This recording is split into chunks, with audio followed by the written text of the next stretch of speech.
Pandas is a fantastic library for analyzing data. I've been using it for many years, and I've been teaching it for many years. And over those years, I've seen that Pandas offers us sometimes a little too much flexibility, and thus leads us down the wrong path to doing things that will just take longer, or use more memory than we need, or even give us wrong results, sometimes without us even knowing it. And so in this video, I am going to show you 5 different mistakes that people make all the time with pandas that you should really try to avoid. In order to work on this, I'm going to say import pandas as PD, and I'm going to say here df equals PD read CSV of taxi.csv, and this is one of my favorite data sets to play with. This is 10,000 taxi rides from New York City from 2015. We're not going to dive into this entire data set. I do that in lots of other videos, but I do need it to have around in order to show you what's going on. So the first mistake I see people make is chained indexing for retrieval. And people do this all the time because it works. So if I want to find, for example, the trip distance from row index 4, well, row index 4, I can say df lock of 4, and that gives me a series, the entire row, but I don't want the entire row. So I will say df lock 4, and because it gives me a series, I can then say trip distance. And notice that I've double square brackets here. And it works. I got the result of 1.4. And if we look at line 4, trip distance, sure enough, 1.40. So I got the correct answer. The thing is, retrieving in this way takes far longer than you would think. Why is that? Because first we're doing df.lock of 4. That is giving us back the series, and then we are applying square brackets to trip distance to get trip distance from that series. Well, how long does that really take? Well, first of all, I can find out because I'm in Jupyter, so I can use the %timeit magic command, and it'll run it a whole bunch of times and tell me how long that took. And that took 25.9 microseconds. Okay. Now you might say, oh, I know, we shouldn't be doing that. We should be using .lock, because if I use .lock of 4 and then .lock on trip distance, maybe that's like a better way to do it. And if I time that, it will actually give me the right answer, but it'll take even longer because we're running .lock. So what is the right way to do this? The right way is not to use double square brackets. The right way is to remember that .lock actually takes 2 arguments if we want. It takes a first argument, which is what I call the row selector, in this case index 4. And the second optional argument is what I call the column selector, in this case trip distance.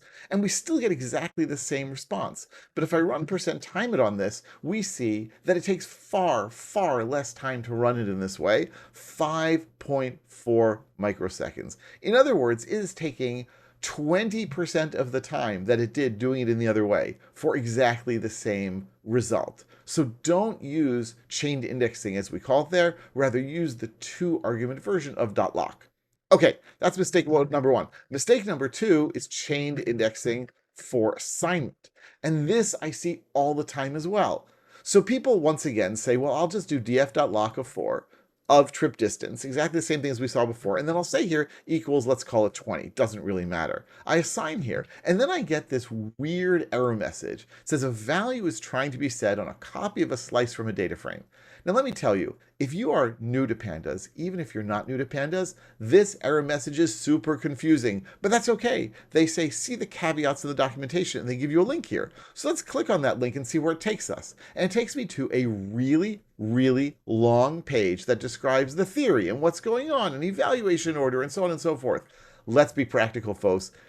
There's a very simple solution to this, but first let's understand what's going on. And what's going on is first we are getting a series for df.lock of 4, and then on that series we are running the square brackets for trip distance. That is giving us a view of the original data frame, the original row in the data frame, but it's not the actual row from the data frame. And that's because there is no actual row in the data frame, because data frames are stored as columns. So Pandas basically created a new series for us just for the sake of getting this row. Well, when we assign to it, are we assigning to this copy view new series, or are we assigning back to the original data frame? And the answer is it depends. Sometimes it'll go back to the original data frame, and sometimes it'll go to the copy, and there's no way to know. And so Panda says, don't do this. Don't ever do this because you can't know. I'll tell you that my first few years using Pandas, I saw this error and I ignored it, or this warning, and I ignored it because it most of the time worked. And then when it didn't, I would get kind of annoyed. But there's a super simple solution to doing this, and the solution is, once again, get rid of the double square brackets and take advantage of the two-argument version of .lock. So if I say df.lock of for and trip distance, all within the same square brackets, I assign no problem at all. No warning, no issues, no errors, and no mystery of whether I'm going to be successfully assigning or not. Okay, error number 3 that I see people make is ignoring dtypes. So if I now say df.dtypes, that will give me the dtype for every single column in this data frame that I loaded. And we can see we have int64, object, float64, that's all of them. Now, when you load in a CSV file, if you don't give it any hints, if you don't tell it otherwise, then Pandas will basically say, okay, if it looks like an integer, I'll call it int64. If it looks like a float, I'll call it float64. And if it looks like a string or anything else, well, if it looks like anything else, I will call it a string, and I'll store that as object in Python. Okay, that's like, we will talk about strings and objects another time and how to deal with them. The thing is, 64 bits is a lot of information. Now, in this particular data frame, it's not going to add up to that much. But if you have a million rows, a billion rows in your data frame, that's going to add up really, really quickly. So let's just say here, df.info of memory usage equals deep. How much memory are we actually using? It's 3 megabytes. Okay, not terrible. Again, this is a very small data set. But if I were to change the dtypes for a number of these columns, that would not take away any of the information, but it would reduce the size. And so what I can do is I can say here, df of vendor ID equals df of vendor ID as type, and we'll say here int, let's say, well, vendor ID, it's only going to be 1 and 2. So I can actually say int 8, and I know that it's going to be okay. We can do this for some others as well. We can say here of a passenger count. All right, that's int 64. How many passengers are going to fit into a taxi? So I'm going to make that int 8 as well, but I should probably make this here passenger count. All right, and let's just do 1 or 2 more of these. Let's say here trip distance. And we'll say here total amount. Oops, total amount. I'm going to assign these. Now, can I make these integers? No, because they are floats and they might have nans in them. So I'm going to say here trip distance, total amount, and I'm going to say instead of float 64, which we really don't need, I'm going to say float 16. Right? Now, if I do this, how much, first of all, if I do a df dtypes now, we'll see that I have now much, here we go, float 16, and where was the other one? Total amount, trip distance should have been in there. Here we go, here it is. So how much memory did I save? Well, if I say df info, memory usage equals deep, it's not going to be a ton. Here we go. I saved 0.3 megabytes, 300 kilobytes. Now, again, you might say that's nothing. Well, it's nothing because it's a teensy-weensy data frame. If I were to do this for every single column with a float 64, and I could, then I would save even more. I could probably shave off without too much trouble about a third of this memory. A third of the memory, that means it will execute faster, it'll load faster, we'll be able to work with more data if we really want. So what's the problem with setting the dtype to be something smaller? The problem is that you need to anticipate what the maximum values are that you might need. So if the trip distance will ever be to the moon and back, or maybe to Mars and back, right, if Elon Musk has his way, or at least to go there, then you will need something bigger than a float 16, right? Or you might need something even bigger than, certainly bigger than an int 8. And so you need to think about the dtypes, both in terms of minimum and maximum. Set it to be as small as possible so that as much as possible will fit into memory, but set it to be big enough that you can handle whatever maximum numbers you will need down the line in the future.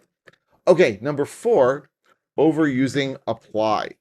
I see people use apply all the time because it feels good. And what you can do is you can basically say something like this. I can say df of, let's say, I don't know, passenger count. Right, so I have passenger count here. This is a series. And let's say I want to add 1 to it, right, for whatever reason. So I can say apply lambda x, and I'll say x plus 1. And sure enough, I will get 1 more. And this works. This gives me back a new series in which we added 1. The thing is, what we've basically done here is we have executed a for loop. And anytime you use a for loop in Pandas, it is a mistake.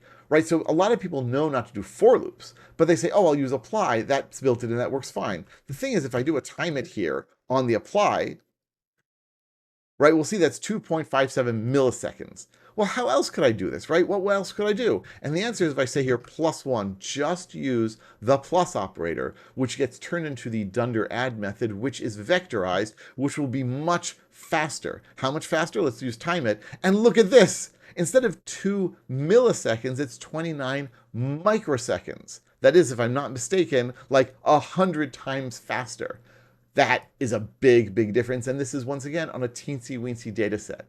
Apply is there because it's useful, but it's also a little too tempting for people to use. Wherever, whenever you can find a vectorized operator or method to use it. It will be faster, and it will make your queries run that much better.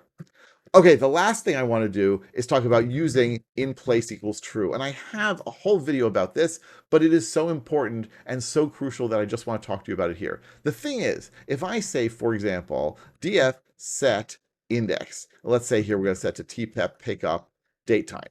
What does this do? So this takes the tpep pickup date time column and turns it into the index, right? And if I do this, we will see, sure enough, that that is, here we go, we've got values, whatever. I'm going to ignore this warning right now because that's not important to us. tpep pickup date time is now our index. The thing is, have we changed our data frame? And the answer is no, we have not.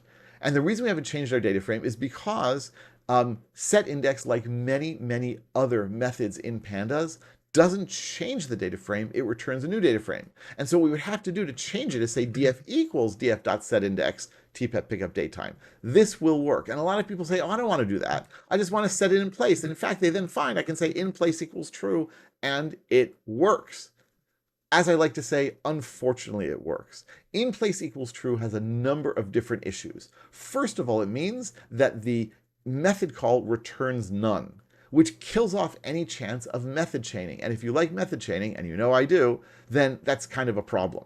Number two is people believe this is going to use less memory and be faster because, hey, we're not creating a new data frame, we're not returning a new one, we're just modifying an existing one. And the Pandas core developers have said repeatedly over the years, this is not true. Do not assume that just because you say in place equals true, it will use less memory or be faster. We are doing as much as we can to make that not the case, and you can't possibly know in advance what all sorts of calculations are being done under the hood. So in place equals true is going away in the next version of Pandas, or at least they're telling us it will, so you want to get rid of it. Now let's say I say it anyway. I don't believe them, right? Maybe it's going to be faster. So we can do a quick comparison. Now it's not necessarily going to show anything here, right? If I say time it of df set index without the in place equals true, how long will that take? All right, it takes 300 microseconds. And then if I say time it of with in place equals true, oh, it's going to, oh, because we already said it once, so, all right, fine. So we're not going to be able to do it. None of that is going to be in the column. So what I can do is I can say a df time it of, all right, well, now I have to like load the thing again. I'll say df equals pd read csv of taxi.csv, right? And then I'll say here, df set index in place equals true, and then I'll say df reset index. And we'll say also in place equals true, just so we can sort of simulate that. And notice I'm using % time it to go back and forth. All right, so how long will this take? And 248 microseconds, which means it's about the same time. So it's very easy to be tempted to say, you see, it's faster. Not that much faster, but a little bit faster. So what's the problem? And the problem is, as I said before, sometimes it will be faster, sometimes it will be slower. You can't know in advance. Sometimes it will use more memory, sometimes it will use less memory. You can't know in advance, but what you can know is it's going to break method chaining. And that is such a great technique that you should stay away from in place equals true. If you have code with in place equals true, get rid of it, especially before the next version of Pandas, because it is going to go away. All right, these are 5 of the most common mistakes I've seen people make in Pandas. What are some of the ones that you've seen? Leave them in the comments. Let me know what else you want to hear about Python and Pandas. I'll be back real soon with lots more videos. Meanwhile, like, subscribe, let me know what you think, and I'll be back real soon. See you then.